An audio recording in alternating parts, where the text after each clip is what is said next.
Manalo Ah! Ayan, yan, yan. So, kantong ayun, kabayo, before natin simulan yung tumatawa. yung ating kwentuhan ngayon, ano, simulan na agad natin yung intro. Happy Halloween Welcome. pala. Happy Halloween. Happy Halloween.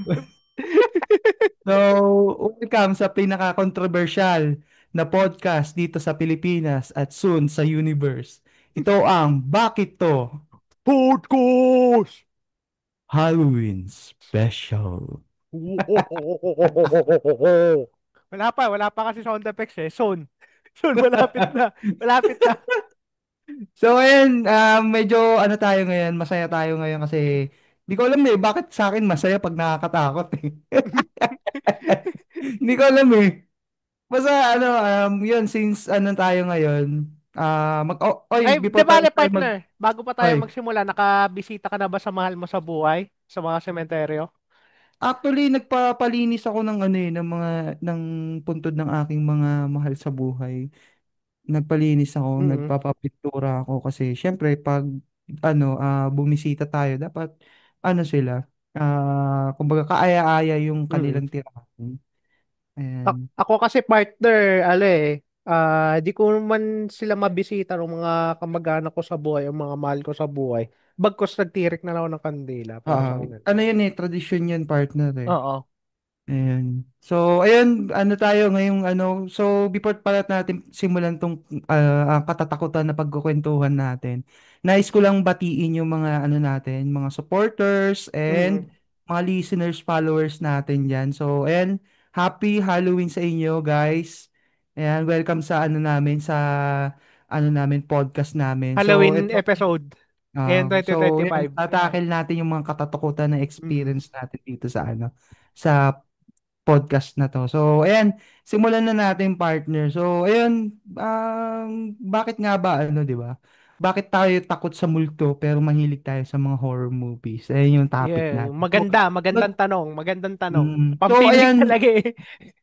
Very So ayan, Pinoy. ano rin tayo dito, partner, mag-share din tayo ng ano ng true to life experience din natin sa mga katatakutan. So ayan. Ano ba yung may ibabahagi mo, partner, na ano na about dun sa topic natin na ano, bakit tayo takot sa multo pero mahilig tayong manood ng horror movies? May share mo ba sa Mm. amin 'yan? Alam mo nung partner nung panahon ng mga bata pa tayo is mahilig tayo manood ng Magandang Gabi Bayan. Yap, yap. Hindi yan Yun. ano mawawala yun sa kabataan. Oo. Ano na ako ngayon sa present? Kahit Ah, parang hindi na makatotohanan nung horror na kinekwento ni Ngayon, Kabayan, nung no? malaki tayo, pero nung bata kasi tayo, niyan partner Takot talaga. na takot tayo nun kasi Inabot. matatakotin pa tayo nun eh. Mm-mm. Kaya, Kasi, ano, di ba, kinekwento ka dyan, di ba, meron daw nung lumilipad na kabaong, di ba, parang too oo, good to be utikin true. talaga na, ano, bigla tuloy umano Nung yung nasa reminiscence probinsya daw na, ano, sila, tapos may lumilipad nalala daw ko. na kabaong, ganun. Bukod sa Oo, mga tapos yun, aswang, mga kapre, kapre, ayan, mga white manananggal, lady, black lady. mga tiyanak, Oo. ganun. Yan, oo. Lahat ng yung like yung mga elemento, ayan, yung Mm. mga sinasapian, ganyan.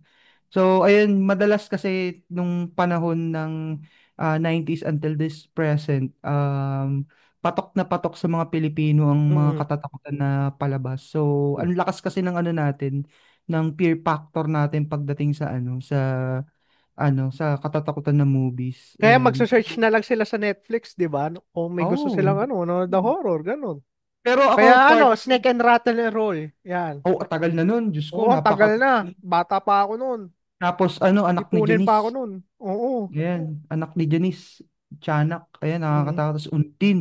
Ayan. Mm. Yung sa, ano, sa kubeta. Puta, lumalabas. Ayan. Lumalabas. Ngayon na eh. Iba na eh, sobrang laking Imbornal ebak na na eh. gagi. Malaking Imbornal, ebak lulalabas eh. sa Imbornal, pag lumabas may 80K. Oo. 6 days, Mateka, 6 ayan, yata. nalayo tayo dun sa topic natin. So, ano ba yung mai-share mo sa sa mga listeners and followers natin about sa topic natin yung takot tayo sa multo pero mahilig tayo manood ng horror movies. Ano ba yung mai-share mo diyan sa topic natin Ako, to? para sa akin, nung unang-una ko napapansin kung bakit tayong mga Pinoy is mahilig tayo manood ng horror movie. Bagkus, takot tayo makakita ng multo sa personal is, unang-una kasi dyan is, control yung fear. Bakit ko nasabi yun? Kasi pag nanonood tayo ng horror, alam kasi natin na entertainment siya eh. So, syempre, matatakot tayo doon lang sa movie, hindi lang in real life. Iba kasi nung takot sa real life eh. Syempre, sa Oo. totoong buhay, hindi mo alam kung kailan o saan lalabas yung multo, kung meron man. Kasi syempre, sa totoong Mm. buhay, unpredictable yan eh. Nung ganyan, di ba? Mm. Compare sa TV at sinihan, syempre, minsan, di ba, minumura mo na yung bida, ayun na sa likod mo, tanga, tanga, Oo. gaya, gaya, di ba? Pero pag ikaw na yung Baka nandun pa sa sa ano, director eh. Yun ang gawa ng director eh, di ba?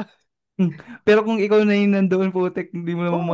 ano yun, putek, Pero tirik kung ka ikaw talaga nung yun. sa ano nun, ano lang din eh, para ka ring ano eh, tanga din na ano eh, di ba? Kung ano yung Hmm. ginagawa ng bida sa movie, ganun din naman gagawin mo eh, di ba? Kaya nga. Pangalawa, ang napapansin ko is, tayo kasi mapaniwala tayo sa mga supernatural being. Oo, Lalo totoo sa yan. mga sa probinsya. So, likas talaga sa ating mga kulturang Pinoy na naniniwala tayo sa mga espiritu, multo, aswang, or mga engkanto man, kagaya ng mga nasabi natin kanina. So kaya habang natatakot, nagiging familiar ito, bahagi na ito ng kwento at pamahiin natin. And then ang pag nanonood ng horror ay parang pagpalalabas ng takot sa ligtas sa paraan at minsan pagsubok sa sarili kung gaano kakatatag. Yep, yep. Yun. Totoo yan, Tapos yung totoo yan. pangatlong napansin ko dito or nung komento ko dito sa patukol natin sa topic natin is nagkakaroon din tayo ng ng bonding sa pamilya. Yes, correct Kasi yan. kapag nanonood ka ng horror, minsan buo kayong pamilya, 'di ba? Kasama yung mga bata, 'di Hmm. ba? May Tapos popcorn pa kayong dala. oo, tapos minsan pag sira ulo tatay mo, biglang babaksak ng kaldero, magtatago sa likod ng sofa, tapos babaksak ng Oo, kaldero. gugulatin kayo, no? Oo, Kaya, gugulatin kayo, 'di ba? ayun nga yung ano, yun yung Mm. mga ano lap trip times, di ba? Mm. Pero nung takot na yun is nagiging na siya, memorable experience sa bonding ng Yes. pamilya. May Yan. kakwento mo sa mga ano, mga relatives mo, sa mga Mm. batang sa mga anak mo, sa Saka mga pag sinabi natin kasing bonding is parang time mo na yun para sa pamilya mo ganun. yep, correct Kasi yan. syempre from daily from daily basis mo mag-aalmusal ka, lalabas ka para magtrabaho, pagbalik mo ng gabi kakain ka, papahinga, tulog, ganun ulit, 'di ba? Nagiging rotation eh. So para maiba Mm, naman ng daily routine nyo, ganun. mm, And then ayun nung yung pang-apat mga na ano. napansin ko is nagkakaroon tayo ng adrenaline. Of course. Yes, correct. So, syempre, dahil sa may thrill ng pinapanood natin, tumataas yung adrenaline natin. Parang sumasakay ka lang sa roller coaster, di ba? Kasi Exciting, may takot din pero dun eh.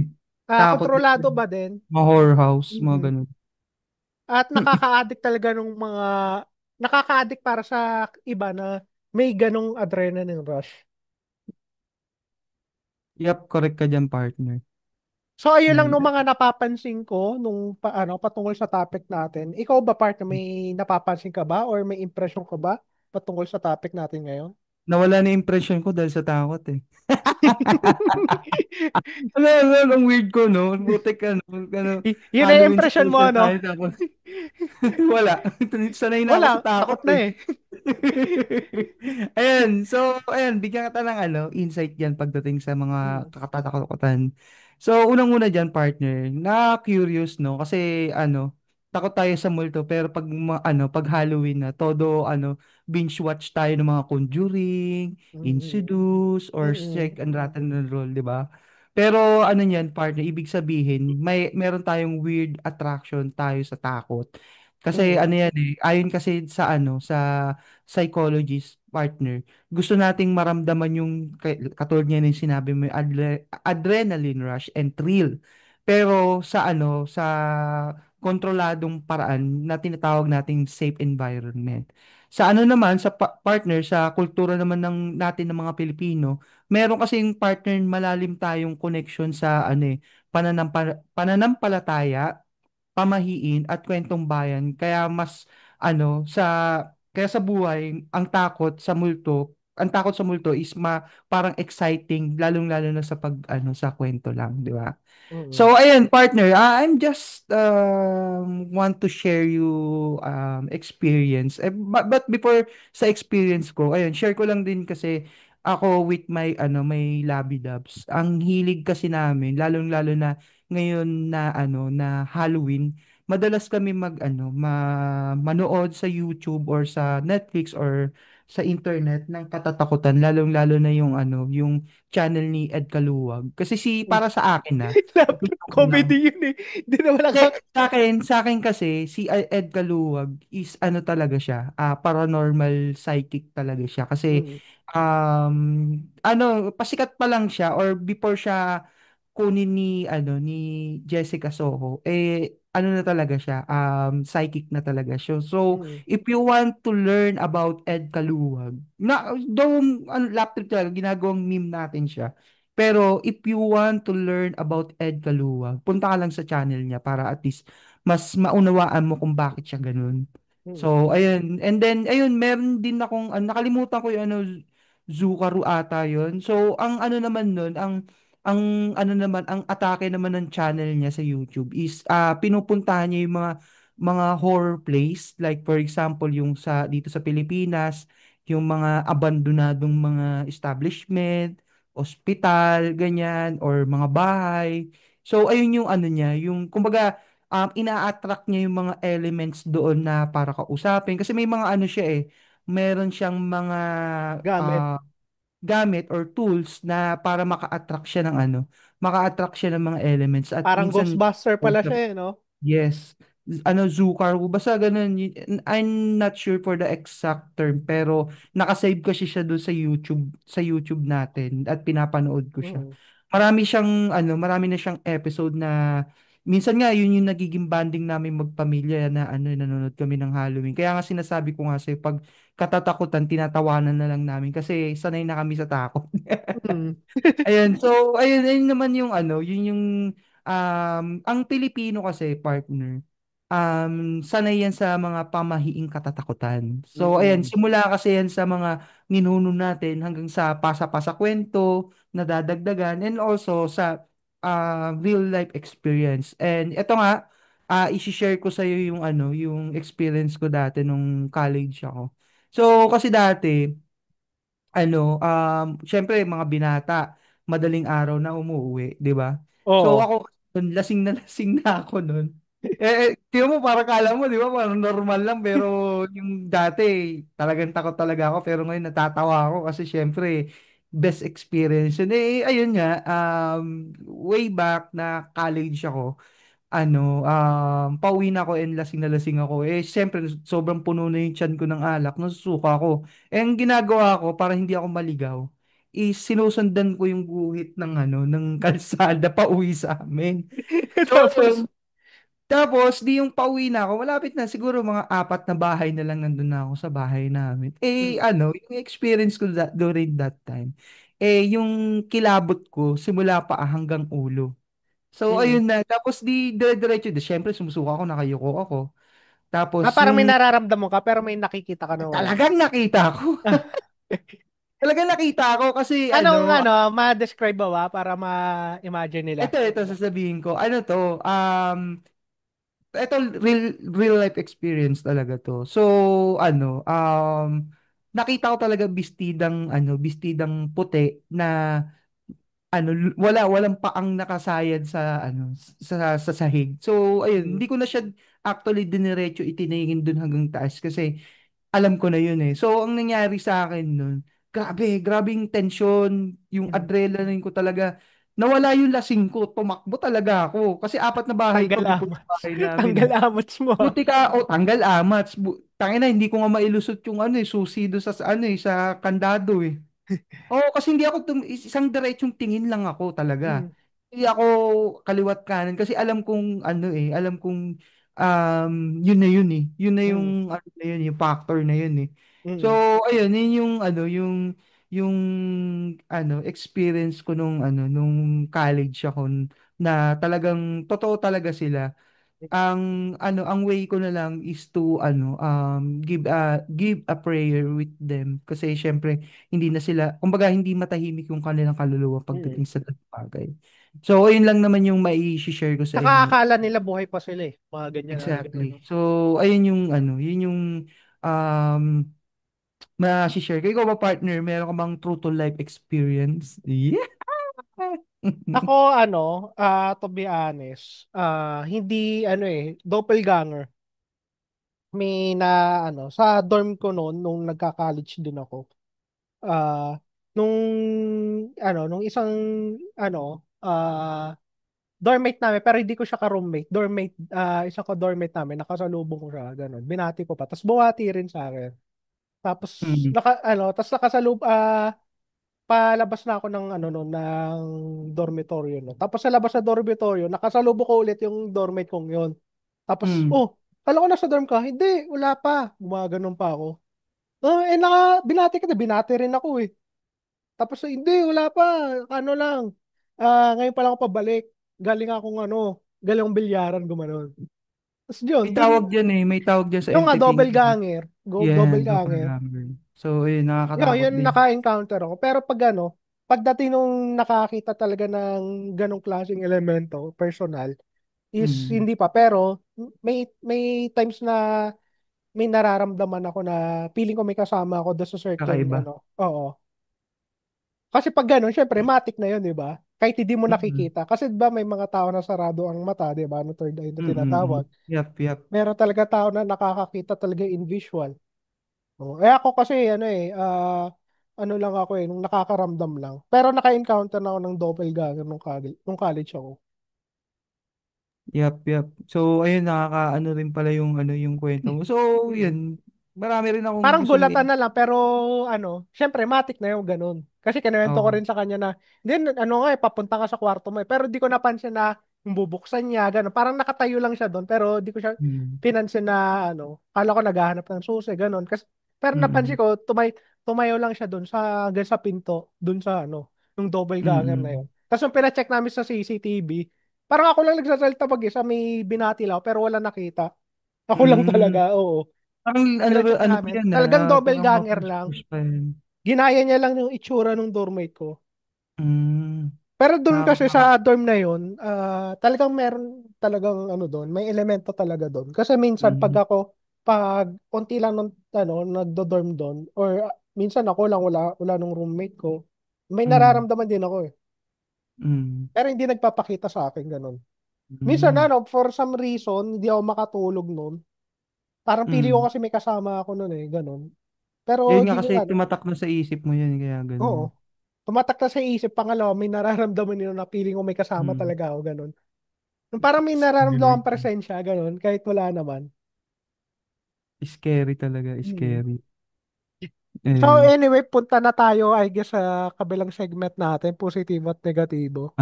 sige, sige. So, umpisa ko na partner ha. Okay. Meron akong apat na na kategorya pagdating sa positibong aspeto dun sa topic natin. Unang-una diyan yung entertainment and bonding na katulad na sinabi natin kanina. So, sabi nga diyan, horror movies bring people together. Yung tipong magkakatakbuhan sabay tawa pagkatapos. So, ayan, katulad niyan pagkatapos man natin manood ng ng magandang gabi bayan, tuutusan pa tayo ng magulang natin. Tapos yung takbuhan talaga. Mm-mm. The next one will be adrenaline and thrill. So naglalabas kasi ng dopamine, parang roller coaster sa utak. Mm-mm. Ayan. And then coping mechanism, nakakatulong kasi na harapin ang takot sa ligtas na paraan. And then pang-apat, yung kumbaga kultura and storytelling. Ito yung sinabi ko kanina, 'di ba? Napapagpapasapasahan. So Mm-mm. pinapalakas ang ating connection sa folklore and paniniwalang Pinoy, like yung sinabi mo nga yung aswang, white lady, yan yung mga katatakutan na na bigas natin dito sa topic natin. Then yun lang yung sa akin. How about you partner? May idadagdag ka pa doon sa mga positibong aspeto? Doon sa nabanggit mo sa sa social or nung banding, doon sa isang mong aspeto. Idadagdag ko lang is syempre pag nagkakaroon ng bonding or social connection doon sa kayo magkatotropa or magkakapamilya is nagkakaroon ng positive bonds sa inyo. Kasi syempre in forms of entertainment kasi movie siya eh. So at the same time nagbabanding rin kayo kayo magkakasama. Tapos ang idadagdag ko lang na positibong aspeto nito is una is pagkakaroon ng emotional release.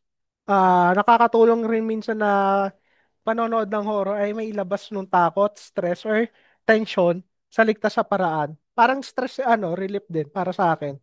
And then pangalawa is kultura, pagpapahalaga ng kultura. So, syempre sa mga horror movies, sa mga Filipino horror movies is nakakatulong nito not just for the entertainment as well as for the Filipino culture, mga Filipino folk belief natin. Syempre mga para maalam ng mga susunod na henerasyon na ganito pala nung mga Philippine Paniniwala. mga Philippine mythologies sa atin Mythology. tikbalang, Mm. aswang, Mm. sigbin, mga ganun ba. Ah. Yep, yep. Correct, correct. And then pangatlo is nung pagsasanay ng tapang. So bakit ko nasabi 'yon? Ah, para sa akin nagiging mental exercise siya pag nanonood ng horror. Pag nasanay ka na ng manood ng horror movies, malamang sanay ka na rin maglaro ng mga horror games. Kasi 'di ba merong mga gamer na na Oh, matatakot yun din yung hilig. talaga. Halimbawa Yun yung hilig. halimbawa Fatal sa Frame. Outlast, yan mga Outlast, Fatal Silent Frame. Hill, Silent Resident Hill. Evil, 'di ba? Mm. So, parang Mm. ganun din dun sa pero lang, for interaction lang with the screen lang. Tapos, syempre, nung huli na positibo na aspeto ng panonood ng horror movies, kahit matatakotin ng Pinoy, is pag-promote ng sining kasi ng craft ng ginagawa ng mga Filipino movies. So, para sa akin, Mm. kagaya ng mga Feng Shui, Shikai, Rattle Roll, Suko, bat iba pa, is gawang Pinoy. Dapat natin isuportahan din yon. The same time is gumagawa ng mas malilikain para sa world class na horror movies Mm. ng mga filmmaker natin. Ganun. Mm. So, ayun ang mga positibong aspeto na nakikita ko patungkol dun sa topic natin ngayon. Ayun, partner. So, ayun naman, i-discuss naman natin dito, partner, yung negatibong aspeto. So, meron akong apat na kategorya dito. Unang-una dyan, partner, is yung overreact imagination. So, nagiging Mhm. sobrang takot kahit na normal na yung tunog or dilim. Ayan. So, ayun. Pangalawa, which is the insomnia and anxiety, lalo na sa mga taong mahina ang loob at may trauma. Mhm. Pangatlo is yung desensitization, yan. Mhm. So nawawala yung sensitivity or sa takot o violence, lalong-lalo na sa horror content. So parang ganyan na yung nangyari sa akin. Kumbaga parang pananalag sa akin, putik na yan. Trauma Oo. yarn. Oo. So, yan. Yung pang-apat is, maling paniniwala. So, minsan, pinapalakas pa ang mga, pamahiin o superstitions. Ayan. Na Mhm. wala namang basihan. So, dun yung, mga negatibo na pwedeng mangyari dito sa topic natin. How about you, partner? May idadagdag ka pa ba? So, ang may idadagdag ko lang doon sa sinabi mo na since nasabi mo nung pagkakaroon ng problema sa pagtulog or anxiety is malaking epekto to sa mga bata. Alam mo yon nung pagkakaroon ng insomnia sa anxiety. Yep, Kasi yep, syempre yep. mga Yep. bata kasi likas na emotional yan. Di, buti sana kung nasa tamang edad na sila o yung mga nasa teenager na sila na kaya nila i-control nung emotion nila pagdating sa mga ganyang senaryo. And then is ang idadagdag ko na negatibo is unang-una is pagkakaroon ng paglalim ng takot. So para sa akin is dahil sa labis ang panonood ng mga horror movies, minsan mas pinapaniwalaan ng mga Pinoy nung nangyayari sa movie kaysa sa totoong buhay. And then ang pangalawa is ah kagaya nung sinabi ko kanina, since nasabi ko na nung pagkakaroon ng Mm. impluwensya sa bata. So, ang pangalawa ko is pagkakaroon ng masamang impluwensya sa bata. So, kung Mm. walang gabay, syempre, kung walang gabay sila manood ng movies, ang matututo sila na maging sobrang takutin or makakita ng karahasan ng bilang normal.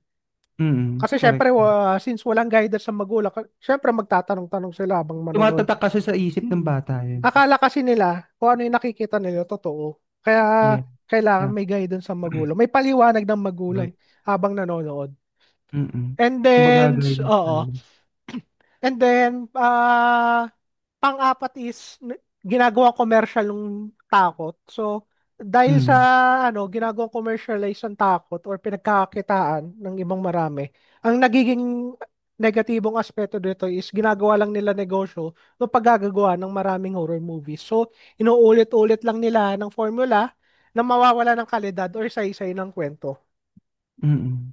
And then, huli ko naman na negatibong aspeto is nababawasan or nawawala nung rational thinking nung ang mga manonood kung lagi sila nanonood ng horror movie. So, bakit ko Mm. nasabi yon? Dahil kapag sobra ang paniniwala sa multo, minsan na hindi sinusubukang maghanap ng scientificong paliwanag para sa pangyayari. Mm. Okay. Oo. Kasi parang iniisip nila, ano scientific basis nun? Bakit ganun nung nangyari or ganun nung paranormal activity na nangyari, di ba? Yes, Hmm. yes. So may dadagdag ka pa, partner? Ano na tayo, lipat na tayo sa huling segment natin at magpo-promote pa tayo Tatakot ka ng... din. Kaya nga, takot na ako eh. Natatakot na ako So, eh. ayun. So, ayun, dito na tayo sa ano, sa last portion natin, Mm, which is ano ba yung mga maipapayo natin sa mga listeners and followers natin yan. So, meron ng apat na kategorya dito. So, unang-una dyan is normal lang, partner, na matakot. Ang importante, alam mo kung ano ang totoo, kung ano ang katang-isip lamang. Pangalawa, gamitin mo ang horror bilang reminder na may mystery pa rin sa mundo. Pero mm, huwag mong hayaan, partner, na kainin ka ng takot. At ang pangatlo is kung mahilig ka sa horror movies, huwag mong kalimutang bumalik sa liwanag or literally buksan mo yung ilaw tapos mo manood noon. So mm, yung pang-apat natin, ito yung ano, yung um payong maganda talaga para sa inyo. Unang-una, mm. ito yung panghuli. Lagi kang manalangin.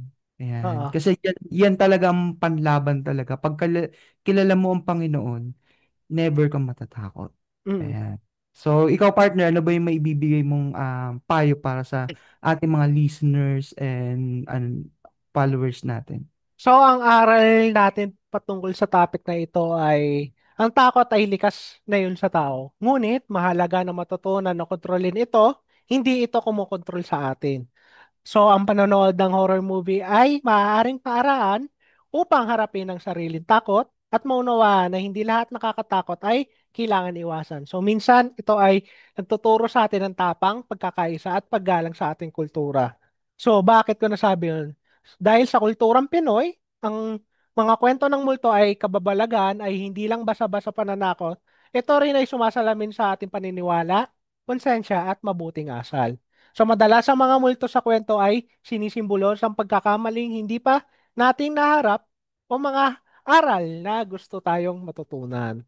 So kaya sa halip na basta matakot, dapat nating pagnilayin ng mensahe sa likod ng mga ito. So respeto, Correct. pananampalataya at pagtanggap sa katotohanan.